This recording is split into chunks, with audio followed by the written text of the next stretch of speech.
Opfindelser af Nikola Tesla. Omkring 2000 opfindelser. Speedernedtag, radio, antigravityr, exopolitik, vekselstrøm, fri energi, bevisligt her forklarede det til Einstein. Tesla opfandt princippet om radar, mikroskopet, elektroniske og mikrobølgeovn. Det var den første maskine fjernbetjening, indledte videnskab, optik og transfrontier trådløs elektrisk energi ved elektromagnetiske bølger. Radio. Ingen glødere. Elektroder i enheder. Elektricitetsubåd. Lysstoffer. Regler Teslas kode. Metoder og værktøjer til overvågning, slimlig teletransport og sin fjernbetjening. Turbinmotor, det skal bruges i stedet for kniv.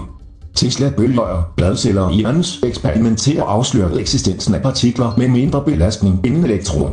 I øjeblikket er kendt som kvarker, kosmiske stråler, og meget mere.